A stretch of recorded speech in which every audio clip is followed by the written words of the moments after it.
자신들의 실체를 숨기는 신천지의 위장 포교로 인해 피해를 입는 교회들이 늘고 있습니다. 구체적인 실태를 취재했습니다.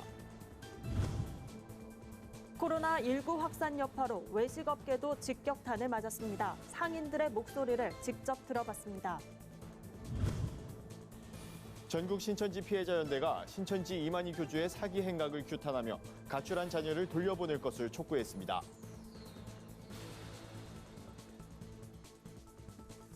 안녕하십니까. 구티비 뉴스입니다. 자신들의 실체를 철저히 숨기는 신천지의 위장포교는 이번 코로나 사태를 확산시킨 결정적인 원인으로 지목됩니다. 정통교회인 것처럼 둔갑해 활동하는 신천지 위장교회 때문에 피해를 입는 교회들도 늘고 있는데요. 자세한 소식 조유현 기자가 보도합니다. 신천지의 집단 감염으로 코로나 사태가 확산하면서 신천지의 위장 포교 활동이 정통교회까지 피해를 입히는 사례가 수면 위로 올라오고 있습니다. 신천지가 한국교회 정통교단 명의나 마크를 도용하고 있는 사실이 이번에 공개된 신천지 리스트를 통해 드러나고 있는 겁니다. 서울시 동작구의 한 신천지 시설에서는 예장 통합총회 마크를 불법 도용해 위장해왔습니다. 예장 통합총회 측은 이를 발견한 즉시 조치를 취했습니다. 총회 공문을 보냈습니다. 제거하라. 그리고 후속 조치가 없을 때는 우리가 법적인 책임을 묻겠다고 건강한 교단의 그 이미지를 활용을 하고 사람들을 미혹하는 그 피해는 개인에게 돌아가고 교단에게 돌아오고. 전국의 신천지 위장교회가 50여 곳이 훌쩍 넘는 것으로 파악되는 가운데 이 같은 피해 사례는 더욱 많을 것으로 추정됩니다. 시민들의 무분별한 제보로 정통교회가 신천지 시설로 오해받아 폐쇄 조치를 당한 경우도 있습니다. 경기도 군포시의 S교회는 최근 신천지 시설이라는 주민의 제보에 따라 경기도청으로부터 폐쇄 조치를 받았습니다. S교회 담임 목사는 군포시에 확인 절차 없이 스티커를 붙이고 간 것에 대해 항의했고 시에서는 실수를 인정하며 스티커를 수거해갔습니다. 이 밖에도 이러한 시민들의 제보로 시에서 확인차 방문한 교회가 많은 것으로 알려졌습니다. 일부 언론에서 신천지를 정통교회와 구분 없이 보도하는 것 또한 심각한 문제로 지적되고 있습니다. 이와 관련해 8개 교단 이단대책위원장 협의회와 한국교회 언론회 등 교계에서는 언론사들이 신천지 관련 보도 시에 교회 명칭을 사용하지 말 것을 요청하고 있습니다. 신천지와 우리 기독교와는 전혀 관계가 없음에도 불구하고 일반인들이 신천지를 교회로 보고 있기 때문에 사업도 안 되고 장사도 안 되고 만남도 이루어지지 않고 온 국민이 다 공포에 떨고 있다. 이렇게 지금 보고 있습니다.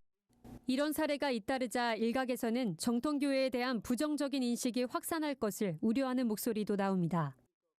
일반 시민들 사이에서는 신천지와 정통적인 교회 사이의 구분을 하기 어려운 경향이 있을 것 같습니다. 그래서 사람들 가운데 신천지 욕하면서 기성교회까지 싸잡아서 비난하는 경우도 많이 있을 듯합니다.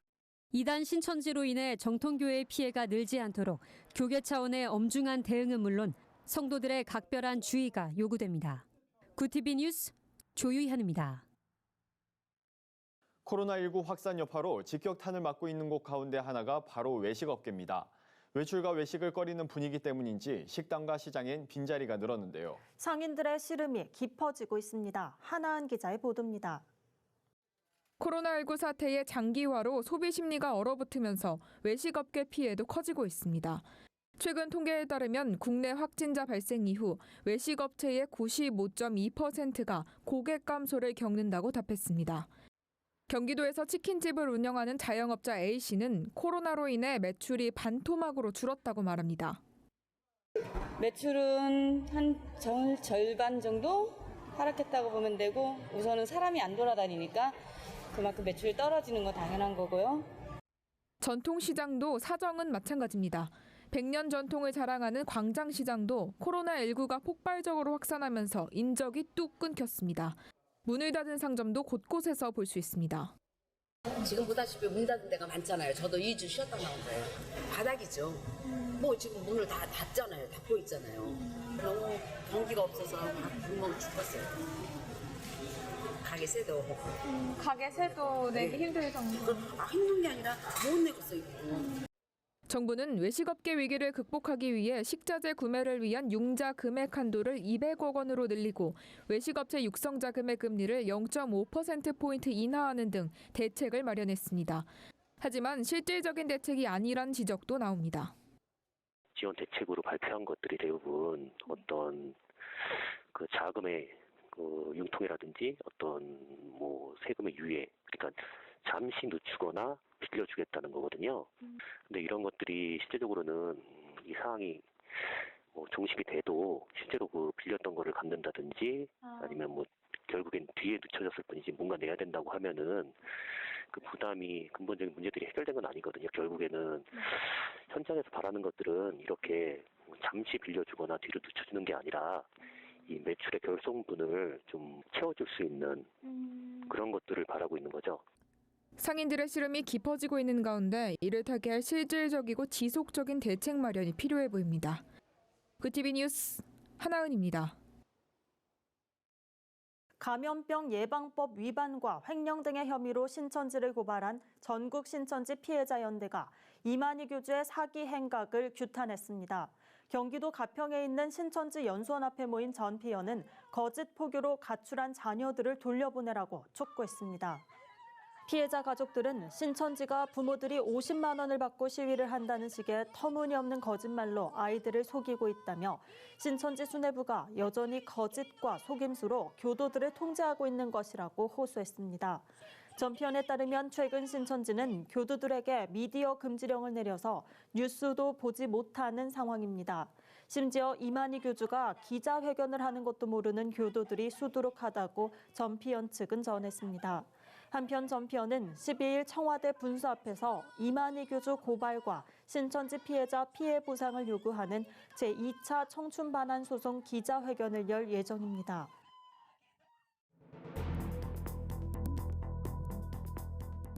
세계 곳곳의 주요 소식을 살펴보는 시간입니다. 시진핑 중국 국가주석이 코로나19 발병 이후 처음으로 발원지인 후베이성 우한을 방문하면서 사실상 코로나19 종식 수순에 돌입했습니다. 이는 중국의 전염병 통제 성과를 대내외에 보여주려는 의도로 풀이되고 있는데요. 자세한 소식 박지연 기자가 전해드립니다. 시진핑 중국 국가수석이 코로나19 발병 이후 3개월 만에 처음으로 발원지인 후베이성 우한을 전격 방문했습니다.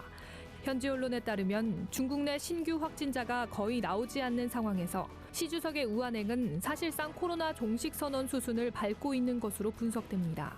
특히 이번 방문은 초기 대응 미흡과 관련해 책임론에 휩싸였던 중국 정부의 전염병 통제 성과를 대내외에 보여주려는 의도가 있다는 해석도 나오고 있습니다. 일본 정부가 코로나19 확산에 대비해 긴급 사태를 선언할 수 있는 법적 근거를 마련했습니다. 교도통신에 따르면 내각회의를 통해 신종 인플루엔자 등 대책특별조치법 개정안이 의결됐습니다. 2013년에 시행된 특별조치법의 적용 대상으로 코로나19가 추가된 겁니다. 이 법안에 따르면 전국적으로 감염증이 만연해 국민 생활과 경제에 심대한 영향을 미칠 경우 일본 정부는 긴급 사태를 선언할 수 있으며 외출 자제와 휴교 등을 요구할 수 있습니다. 한편 개정안은 오는 13일 국회를 통과할 전망입니다. 미국 전역으로 코로나19가 확산하는 가운데 일부 병원에서 N95 마스크 재고가 부족해 비상이 걸렸습니다. 마스크를 새로 주문하는 것은 물론 언제쯤 마스크를 받을 수 있을지 예측하는 것조차 어려워진 겁니다. 이는 중국으로부터 마스크 공급이 끊긴 데다 감염병 공포에 사로잡힌 시민들의 주문량이 폭주했기 때문으로 풀이됩니다. 미 보건복지부는 팬데믹이 발생했을 때 미국 의료체계에서 1년간 필요한 N95 마스크는 최대 35억 개로 추정하고 있지만 현재 국가전략 비축량 중 마스크 재고는 1,200만 개에 불과한 것으로 알려졌습니다. 브라질에서 자이르 보우소나루 대통령 임기 첫 해인 2019년 환경훼손 행위에 대한 벌금이 24년 만에 가장 적은 것으로 나타났습니다.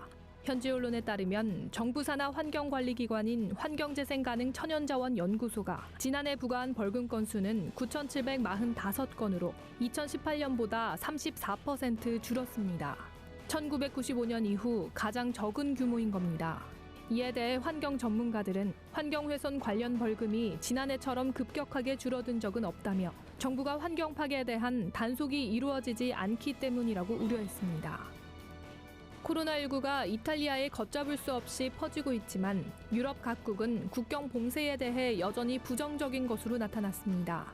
안드레이 바비스 체코 총리는 유럽 국가들이 원칙적으로 이탈리아 국경을 막을 수 없다는 입장을 밝혔습니다. 바비스 총리는 이탈리아가 자국민들이 유럽을 돌아다닐 수 없도록 금지해야 한다며 셴겐 조약 때문에 우리는 그런 명령을 내릴 수 없다고 설명했습니다. 이에 따라 체코뿐 아니라 다른 유럽 국가들도 자국으로 전이되는 것을 우려하면서 국경 차단은 검토하지 않고 있는 상태입니다. 구티비 뉴스 박재현입니다. 오늘의 사회 이슈를 진은희 기자가 종합해 보도합니다. 오늘의 이슈 포커스입니다. 현직 군의관이 신종 코로나 바이러스 감염증 자가 진단과 확진자의 중증도를 측정할 수 있는 앱을 개발해 화제입니다.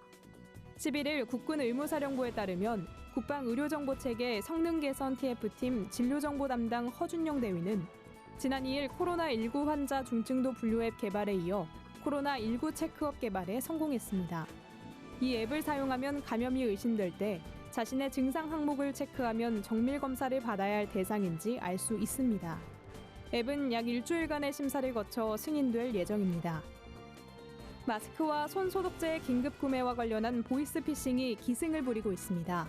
금융감독원은 코로나 사태에 따른 불안감을 악용한 사기 피해가 발생했다며 소비자 경보를 발령했습니다. 사기범들은 구매 결제가 승인됐다며 KF94 마스크 출고 예정이라는 내용이 담긴 가짜 문자 메시지를 피해자에게 발송하고 이에 피해자가 문의 전화를 하면 사기범은 명의가 도용됐다거나 범죄에 연루됐다고 속여 개인정보를 알아내는 것으로 알려졌습니다. 방송통신위원회가 밀접 접촉 근무로 집단 감염이 우려되는 통신 3사 콜센터에 대해 긴급 점검에 나섭니다.